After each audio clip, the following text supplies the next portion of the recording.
ಬರ್ಲಿ ಬಿಡಿಯತ್ತೆ. ಅಲ್ಲ ನಿಮ್ ಅಳಿಯಂದ್ರೆ ಹೇಳ್ತಿದ್ದಾರಲ್ಲ, ಬರ್ಲಿ ಬಿಡು. ಯಾರ್ ಮಾತ್ ಕೇಳ್ತಿರೋ ಬಿಡ್ತಿರೋ, ಆದ್ರೆ ನಿಮ್ ಅಳಿಯನ್ ಮಾತ್ ಮಾತ್ರ ನೀವಿಬ್ರು ಚಾಚು ಚಪ್ಪದೆ ಪಾಲಿಸ್ತೀರ. ಅಣ್ಣ ಅಣ್ಣ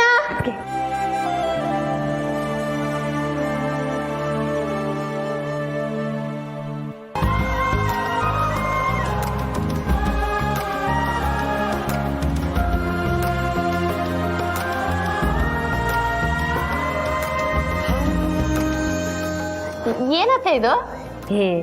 ಆಟದ ಮಧ್ಯ ತಂಪು ಪಾನೀಯ ಕೊಡ್ತಾರಲ್ಲ, ಅದೇ ತರ ಇದು ನಿಂಬೆ ಹಣ್ಣಿನ ಶರ್ಬತ್ತು. ಗೆದ್ದವರು ನನಗೆ ದುಡ್ಡು ಕೊಡ್ಬೇಕು. ನಾವು ದುಡ್ಡು ಕಟ್ಕೊಂಡು ಆಡ್ತಿದ್ರೆ ತಾನೇ ನಿನಗ್ ದುಡ್ಡು ಕೊಡೋದು. ಸುಮ್ನೆ ಆಡ್ತಿದ್ದೀರಾ? ಸುಮ್ನೆ ಆಡಿದ್ರೆ ಅದು ಆಟ, ದುಡ್ಡು ಕೊಟ್ಕೊಂಡು ಆಡಿದ್ರೆ ಅದು ಜೂಜು. ಅಯ್ಯೋ, ಈಗೇನ್ ಶರ್ಬತ್ ಕೊಡ್ತೀಯೋ ತಗೊಂಡೋಗ್ತೀಯೋ?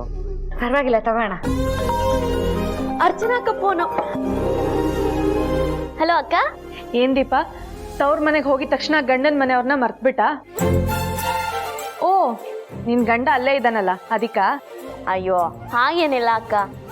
ಸರಿ, ಏನ್ ಮಾಡ್ತಿದ್ದೆ? ಎಲ್ರು ಕಾರ್ಡ್ಸ್ ಆಡ್ತಿದ್ದಾರೆ, ಸುಮ್ಮನೆ ಕೂತಿದ್ದೀನಿ.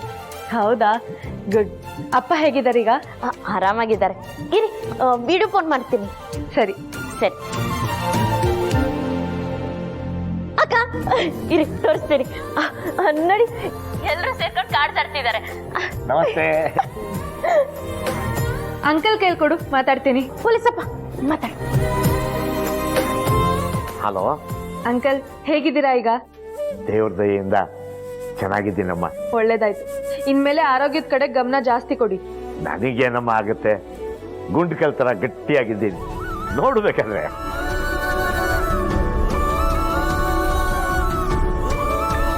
ಒಂಥರ ನನಗೆ ಹೀಗಾಗಿದ್ದು ಒಳ್ಳೇದಾಯ್ತು ಅಂತ ಅನ್ನಿಸ್ತಿದೆ.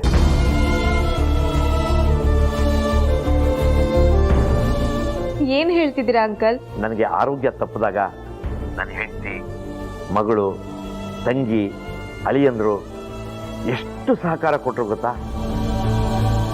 ಅವ್ರು ತೋರಿಸಿದ ಕಾಳಜಿಯಿಂದಾನೆ ನನ್ನ ಜೀವ ಉಳಿದಿದ್ದು.